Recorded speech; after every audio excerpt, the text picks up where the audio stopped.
Masanga wana bazobenga bazododo wana. Na ba fête na bango ba melaka yango te. Masanga nezote kama wapi na ba kinois pour ba nuire la santé ya bato. Notre l'État a livré biso na poison retardé. Na bango moko basalaka yango ba melaka yango te, na mboka na bango pe ekendaka te, na mboka mopa ekendaka te eteka makaka na Congo. Yango biso to kosenga ki je suis clair. Fermeture ya ba entreprise wana o ezali awa. Excellences, honorables, mesdames, mesdemoiselles et messieurs, distingués invités, au nom de tous les membres de l'Union des Quinois, nous vous souhaitons la bienvenue. Cette association a été créée pour plusieurs raisons. Antoine Tshisekedi Tshilombo, chef de l'État. Nous constatons depuis plusieurs années que les antivaleurs grandissent dans la ville de Kinshasa. Les taux de Kuluna augmentent et engendrent des kidnappings, la vente et la consommation de boissons nuisibles à notre santé appelées Zododo, Supunatolo. Excellences, honorables, mesdames, mesdemoiselles et messieurs, distingués invités. L'Union des Quinois vient de dire stop. Nous disons non, non et non.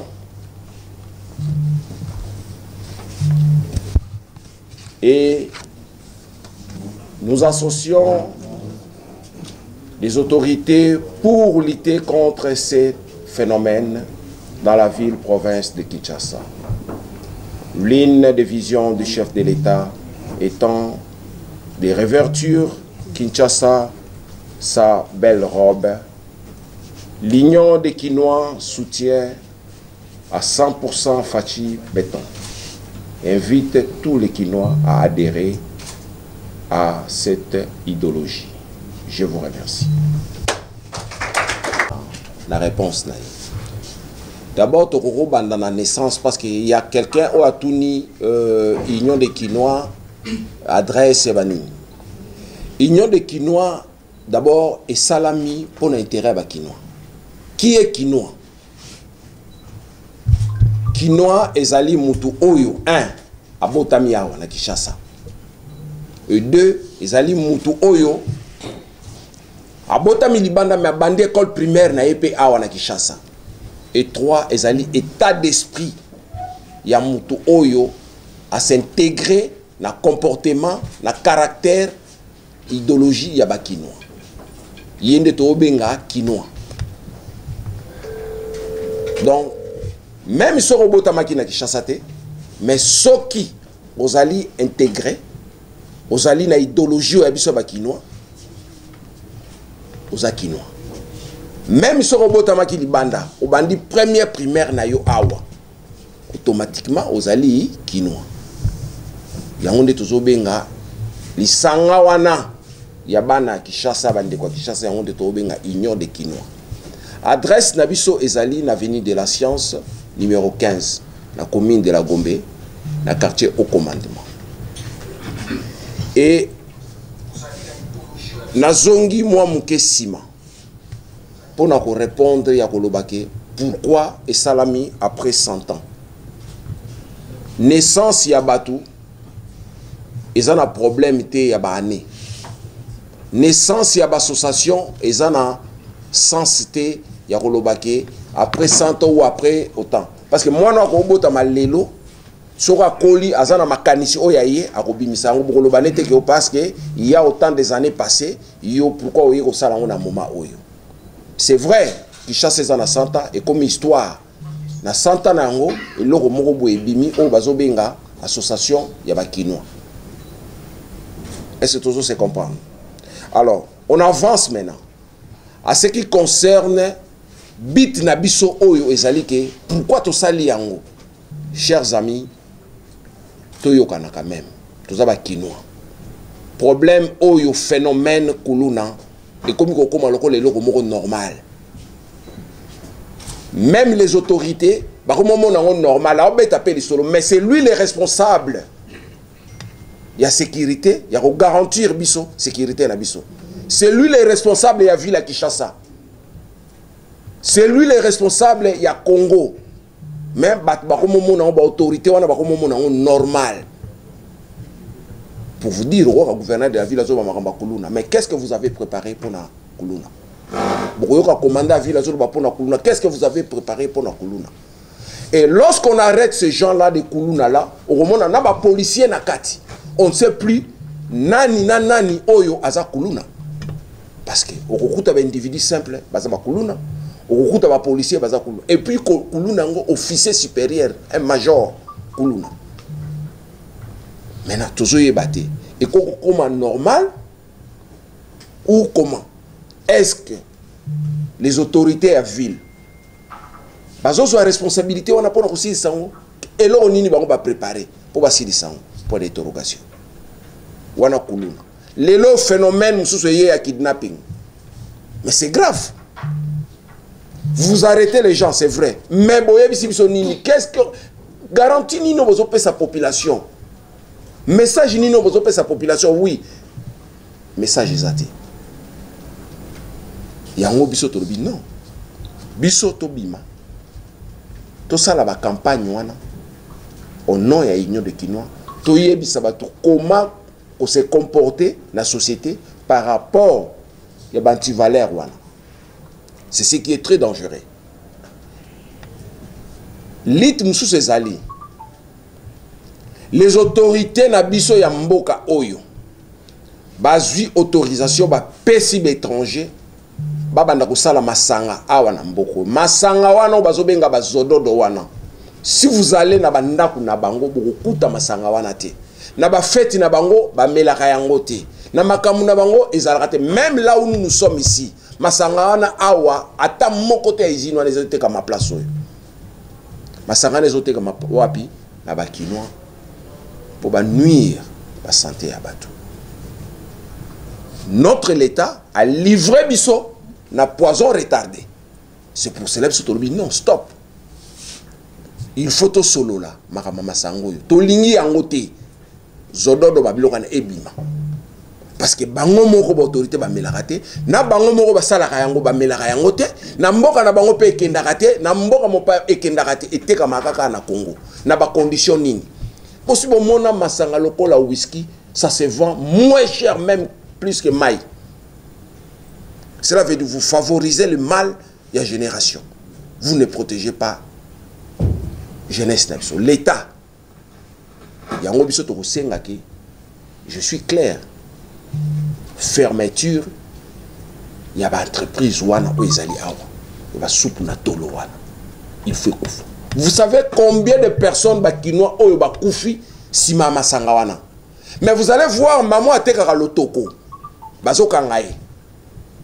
Maman a tekaka lotoko. Pour lotoko to fa na mboka oyo et ça la mutelo côté. To mona ba liwa ba lotoko te. Mais ba liwa ba zododwana na commune nyonso ezali enregistré. Mais maman a zoteka lotoko na ye to yebi yango eza bio eza na makambo nyonso tout bozo kangaye. Mais mutazo teka soupe na tolo bo mona normal et comme teka mana ba avenue na ba balabala ndenge ba teka ka mapa. Ce sont des choses oyo biso to lingi yango te. Donc combat na biso munene yango wana. Yande ko mususu auti koloba awa makambo ya bo bandi boye puis komi politique. Non. O ezali association. Soki tozo soutenir Fachi na kanisi to bandi yango bien mais c'est Fachi. To kena on a terme politique te. To yena on a citoyen Fachi. Tozo supporter pour nani ko soutenir yé. Nous soutenons Fachi parce qu'il est Kinois. Tozo soutenir yé parce qu'il est Kinois. Chers amis, Fachi azo sala makambo ebele na Kinshasa pe na Congo ezolo bamate. Na yebite soki bino pe bozali abata presse ya président ou bien comment na yebite. Parce que les Kinois bazo yebate makambo ni Fachi azo sala. L'exemple typique na rope sabino ya muke. Sorotali lelo liboso parler du peuple. Vous allez voir ce qu'il a fait. Boye une affaire étrangère bo mone lo sali. azana ba réalisation et belé à sali même kitona après le belge bakenda mutali boso aye ko réhabiliter en ezali quand même soyons sérieux. Soyons sérieux, to reconnaître. C'est vrai, la politique est en makamna belé, mais le monsieur a au sala makambuya solo a on amboko. A-t-il gratuité à élèves? A pesi ba bis na étudiant. Mais pourquoi tout le monde a été? Oh, il y a Salaki Liboso Salakini. Référence les années. Il n'y a pas de référence. À Tongel Bisselo-Roté. À Salé Bisselo-Roté. Nous, les Quinois, population. Ce qui n'a pas expliqué, oh, et l'on a parlé du peuple Bazo Tonga. C'est pour nous. L'activité de ce salama, c'est Bisso population. Et ça, famille présidentielle. Bisso Bakinom, tu bénéficier là. Et c'est pourquoi Bisso Nabino, tu soutenir rien. Donc voilà. Vision Oyo, Biso Tozana Yango, na Katia, Union des Quinois. Je vous remercie. Merci. Merci beaucoup. Je crois que nous allons répondre et puis nous allons découper ou ceux qui vont compléter la réponse par rapport à l'idée à ce qui concerne les stratégies pour stopper l'hémorragie Oyo. Il y a un phénomène Kuluna. Tokoki ko italien devant tout le monde. Parce que biso toujours moins chance et enfin dans l'amour à Mindele et ba paya. To moni ba génération pe ya bon boulwa ne salama. To mona ndenge ba l'état ya ba mboka wana e salaki. Mais na ndenge ya mukeka ka Oyo na koki ko pesa moi voie de sortie. Toko senga na ba autorité ya ville à Kinshasa bazongi sa système wa kala tozalaka na ngo ya ba GMPR. Donc police ya ville il faut zonga parce que batuana bazalaka na facilité ya kotambola na ba veni nyonso tout et batuana bazalaka na facilité ya koyeba nani na nani afandaka na veni nini. Alors pourquoi tu ressens la basala yango? Parce que Batouana, tu retopes si exemple le là, commune que je maîtrise beaucoup, c'est commune à Kalamou. Kalamou est allé dans plus ou moins 18 quartiers. Si on met 10 personnes par quartier, Bazui Kaouka, tu as 10 personnes. Bazui Kimbangu, 10 personnes. Bazui Yolo, 10 personnes, 10 personnes. Batouana va circuler chaque jour dans la venue pour avoir des informations. Yakoyeba, jeune nini oyo, aza kuluna, asalarani. Donc, ils ont service et information pour nous découvrir ba kuluna. Parce qu'il y a d'autres kuluna, ba famille na bango ba kuluna. Il y a d'autres kuluna, mais pas na bango ba yebite kasalara kuluna. Donc, et là, on m'a écouté bisoté, Soki, ville à Kinshasa, l'État congolais, pour nous retirer la biso 180 personnes, pour nous stopper l'hémorragie dans la commune Moko, ce qui va coquer en haut, cela veut dire, la raison n'est pas la million de c'est bien dégagé. Donc, on va dégager. Parce que c'est clair. L'État congolais, ville de Kinshasa, au Koki Kocha, 180 personnes pour nous aussi, c'est là qu'on va faire. Donc cela veut dire qu'il y a les compétences. Donc à la claire de ce côté-là. Mais il y a une stratégie de couper sa péba. D'autres stratégies, ils animent. Ils ont des stratégies à communication. Tout ça, la société où il y a communication, malheureusement, tout le monde a été. Mais tout le monde a été pour biso to chance ya koyemba mama makambo ebele. Cela veut dire quoi? La société wana ba ko faciliter biso ba Quinois. Il faut pas passer biso cahier de charge na bango ya Kinshasa. Basale la biso ni na Kinshasa ba société wana. Nana yebi cahier de charge ya ba société wana personne. Maintenant nous les Quinois donc s'imposer lié comme hôpital. Bâtir la biso internet gratuit. Lié comme marché, bâtir la vision internet gratuit. lieu comme arrêt à bis, bâtir la vision internet gratuit. L'université, les écoles, bâtir bango internet gratuit. Pourquoi je demande ça? C'est parce que Bakbaz a facilité la communication. Tant que vous avez un arrêt à bis, vous avez un taxi, vous avez une facilité pour communiquer dans le. Pourquoi vous avez un parce que vous avez un méga. Moi, je communique dans la famille, dans le transport, dans le. Vous comprenez? Donc, ils ont raison. Dans l'hôpital, dans le marché, pour l'enlèvement et comme ça, dans le niveau, raison où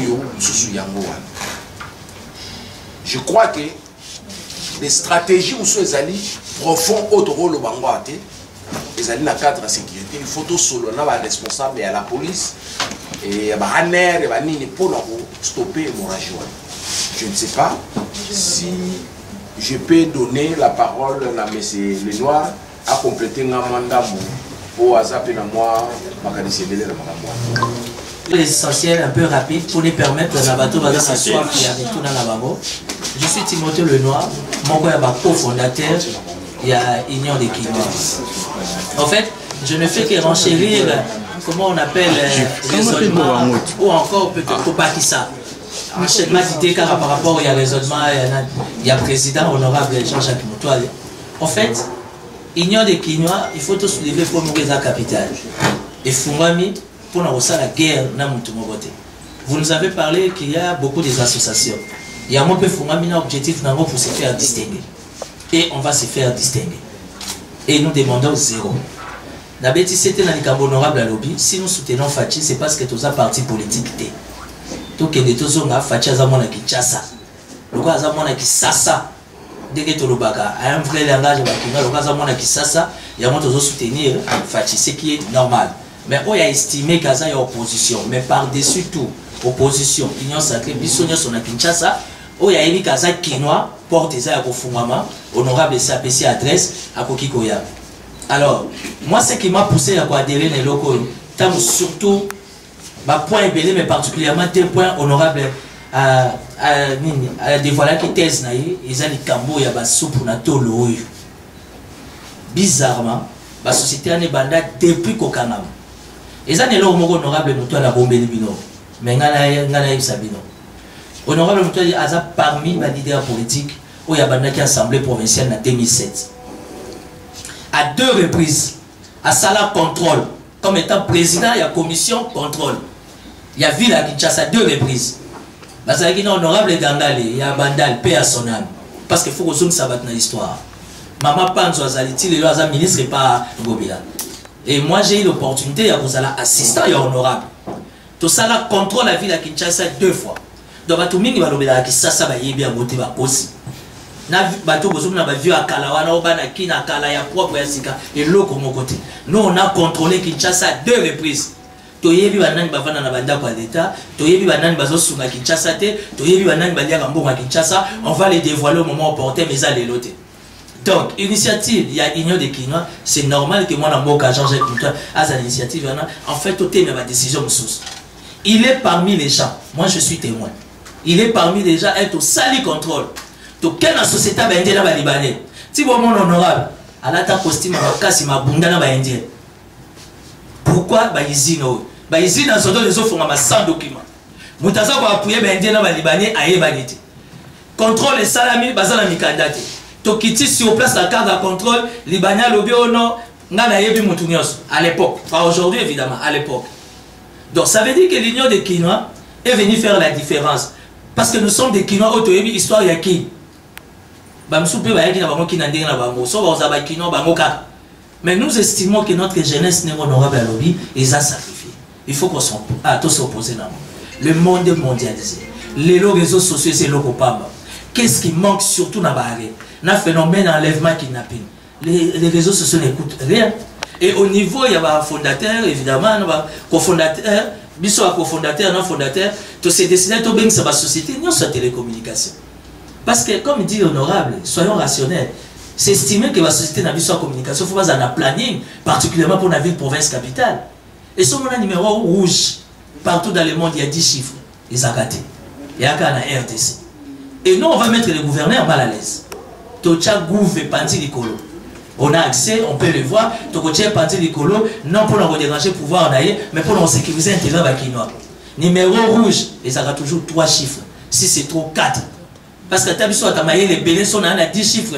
Quand on a un quand on a embouteillage, quand on a un téléphone, mais avec 3 chiffres, 4 chiffres, autant tu as la facilité. Et ça, c'est le grand travail de l'Union des Kinois. Indépendant, c'est où tous les cas. L'association qui s'est saisie, qu'est-ce qu'ils sont proposés?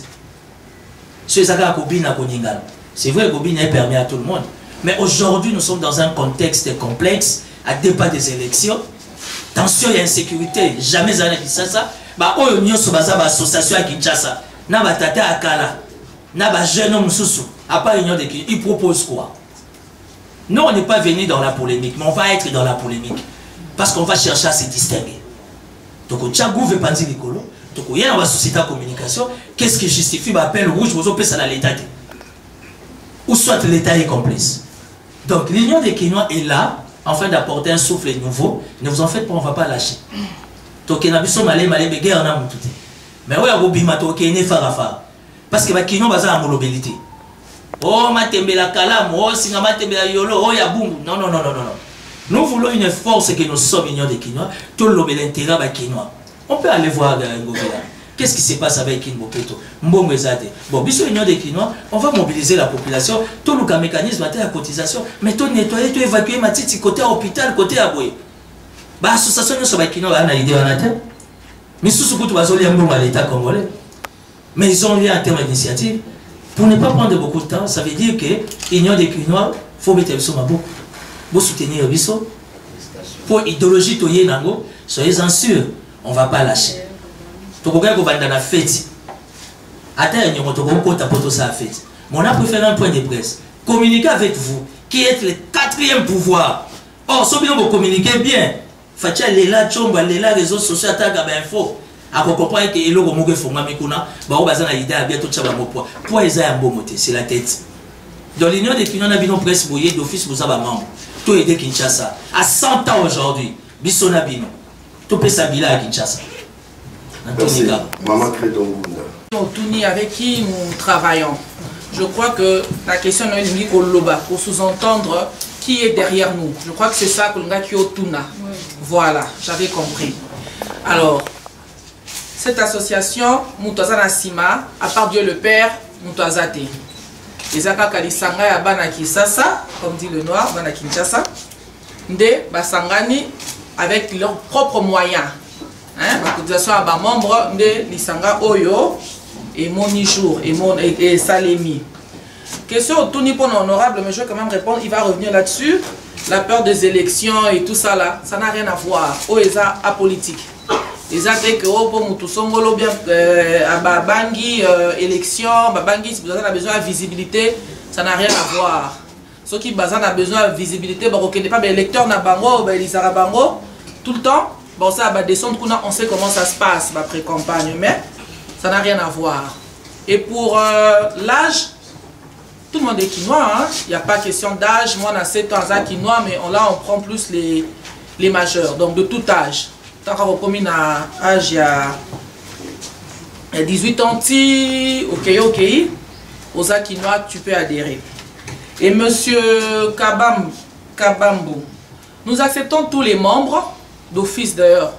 Boza, membre, monsieur Timothée Lenoir l'a dit. Le siège, le président Moutoual l'a bien donné, je veux le redonner à nouveau. Nous sommes sur l'avenue de la Science, numéro 15, quartier au commandement à Gombe. Iti Gombe wana Bokoti, hein, quartier wana non l'église Philadelphie. Il y a des numéros qu'on va remettre, on va recontacter pour ma carte de membre pour adhérer. Et Zanango, les portes sont ouvertes pour toutes les personnes intéressées à rejoindre Bisso. Donc on retient que les Zana politique était Moutouazana Sima na Bisso Azate, mais on ne refuse pas ceux qui Moutouazana Sima. On est partant. Merci. Merci beaucoup. Oui, mais au moment opportun. Parce que nous avons une vision. Nous avons nos projections et nous estimons que nous devions d'abord être bien assis. Je n'ai pas dit qu'on n'est pas bien assis. Vous comprenez? Nous voulons être très très bien assis. Faire encore sur soi, parce que tu as Mike Bimanakati, il y a Union des Kinois. et qu'au moment opportun, s'il y a besoin, ou encore s'il y a nécessité au conditionnel, on est ouvert. Et s'il faudra aller vers les armées, on les fera. Union des Kinois, les associations Moko Abato Baza, élégant d'esprit. Liberté d'esprit d'abord, élégance d'esprit, ils vont s'imposer. Donc s'il faudra qu'on coûte un an, l'association avec Kinois, ou peut-être qu'ils ont commencé avant, pourquoi pas. Pardon, de Pokaban, à Bozali.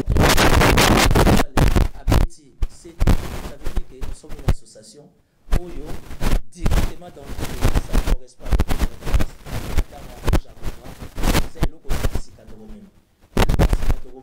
je voudrais bien par rapport à la réaction du président, ça veut dire permettez-nous tous à la peine à la diplomatie Nabiso. On ne peut pas se dévoiler déjà d'entrée de jeu dans la sortie officielle. Ce n'est pas la politique, oui, mais bateau bazo kambango baza quand même na tacte baza na diplomatie. Parce que c'est pas pour le plaisir de se réunir comme ça, non, ça veut dire qu'il y a eu des projections, il y a un caneva, et ça déjà dans le programme seulement permettez-nous de ne pas se dévoiler d'entrée de jeu dans Mukola Liboso. Mais vous ressentez présence dans Bisso. Makele les belletés, on va faire un effort, nous fournirons beaucoup d'efforts pour se distinguer dans l'action à Bisso. Dans l'action à Bisso. Monsieur Kakina, si c'est la question par rapport à ce qui encore, pourquoi on a choisi seulement la Gombe? Non, mais choisir la Gombe, si vous voulez être à l'aise, c'est une adresse provisoire. Ça veut dire qu'on a une adresse, il y a un petit bureau, matériel, où on peut réceptionner un document, où on peut envoyer aussi un courrier. Et même quand assez, au niveau de l'organisation, on s'organise. On n'est pas seulement obligé d'aller à Kitambo, la première commune. On peut aller à Bumbu, on peut aller à Makala. Mais tu as Tchangou, parce que nous sommes à Tchangou. On veut faire différent. Parce que attention, on a l'association Banakina, Kalabanakina, Sika. Ceux qui vont dans la manifestation, nous ne voulons pas fonctionner, tous on va marche pied. Non. On commence pas à Kitambo. Gombeza provisoire. On aura une adresse peut-être à Ngiringiri, à Bandal, à Wileri, à Bumbu pour la Ninité, à Selembao. Mais le plus important, tous à la fréquentable. Mais soyez-en sûrs. Union des Kinois, tu vas tout mal à l'aise.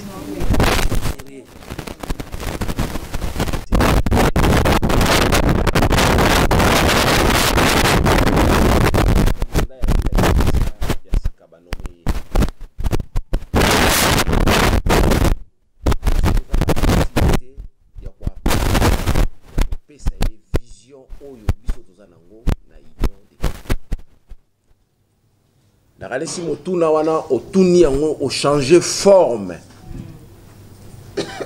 Tolobi qu'il y a des stratégies qu'on est en train de protéger contre X, Y, bazo va sauter premier, ba que nous présenter. Parce que c'est le système Obisos Toyebi et Salamara.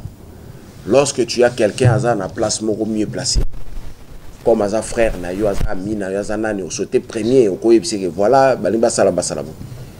Vraiment, biso tozala qui large et bon na invitation à Mokola lelo. Tobenga ki bango nyoso. Tobenga ki bango ezala ki prise de contact na biso. Tobengi bango te po boya ko influencer conférence au non. Parce que je pense que tous ces gens-là na limité bazala ba kombo ko leka oyo. Je le dis à mon politique tu comprends? Non, cela veut dire qu'il faut avoir la vérité. Lorsqu'on parle de la vérité, bino benga en polémique. Et ça polémique c'est le message qu'on devrait passer au leia par moto. Mais de toi-même, on va dire que oculaire, il y a les camons nengeli. Parce que biso toza na solution. L'affaire Koluna, l'affaire kidnapping. Toza na solution. Solution ezali. Au moins que bango moko va trouver solution. Pour raison d'abisso, toujours, il n'y a pas de moyen. Normal. Regardons nos policiers ici dans la ville de Kinshasa. Comment les policiers ont fait l'intervention? Ils ont une balle réelle.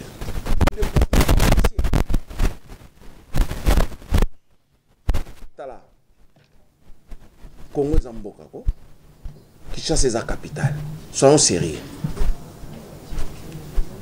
Ce qui est terme maman politique, on est de bons parleurs et politique. Et tu yebi porte ni notre toke, photocota, tu yebi samutua. Moi je vous donne l'exemple. tous les ministres au bazotambola na Kinshasa oyo bazotambola ba cortège à combien de véhicules? Comment un ministre a kozala na charroi koleka district? Est-ce que vous trouvez ça normal?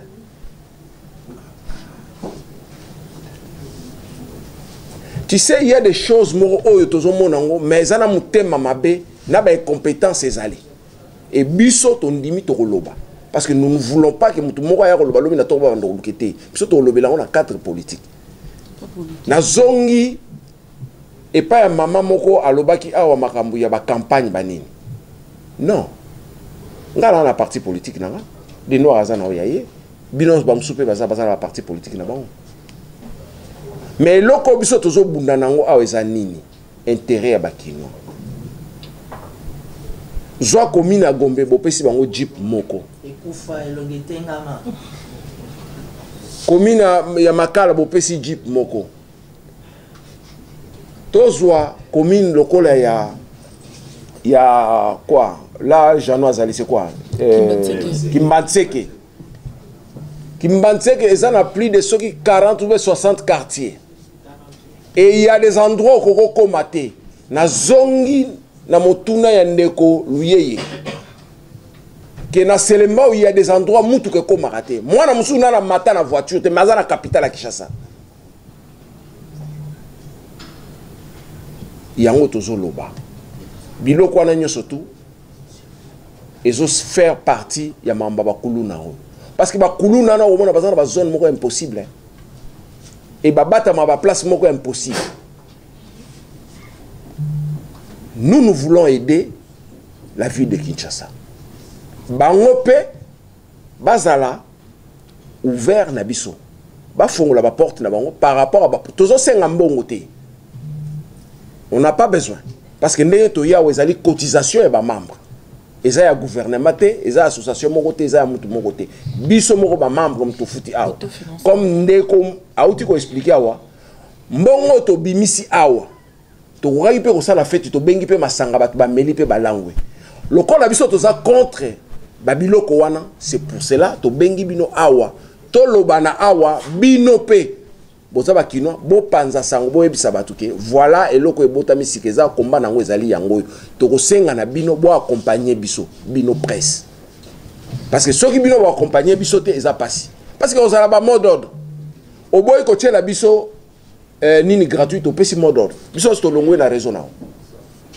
To longwe, to senga benda ba kino bo longwa po ya boy no ko pesa biso. Donc voilà. Moi, biloko moko mike ndeko pegi ezana kati, c'est vraiment du sérieux. To lingi d'abord, na l'état na gouvernement a équipé la police, a pesa ba moyens oyo ekoki ko aider biso pour biso peto accompagner bango na ba stratégie obiso tozana. Voilà, merci. To ce qui c'est la proposition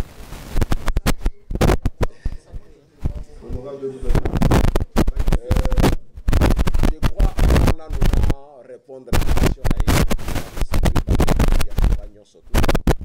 tous appels à ma membre au à l'étranger.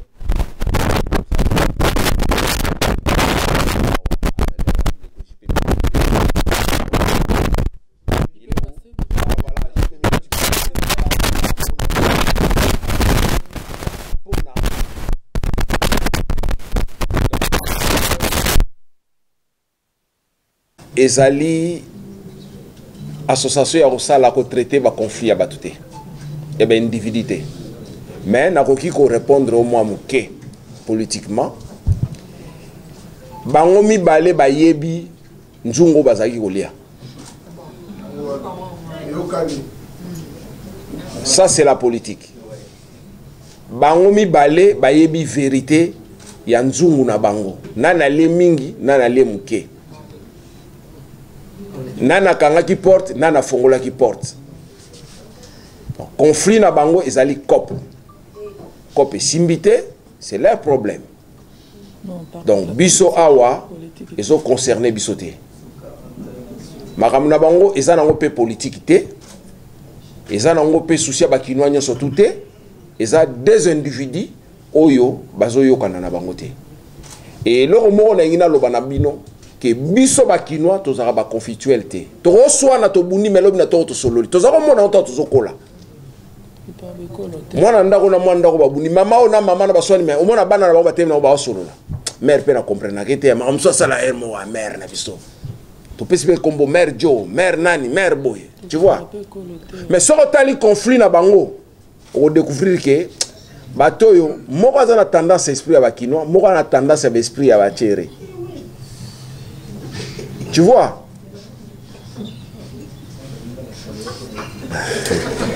mais tous ça bakinois on est des kinois tous solo la na munoko na biso bakinois pas comprendre tu comprendre ba embrouiller biso bakinois te ba bongisa na wana modèle na bango ça n'a rien à voir ezaka des forces ba bundi mutra bundi na modèle na ye mutra protéger nzungu na ye donc eza ma solo ya l'art ba welinde ma solo ya voilà vérité en wana merci beaucoup. Merci beaucoup à l'autre Union des Kinois azali pe membre ya collège de fondateurs to pesi mbote eloko to sali yango pona souci na biso nyos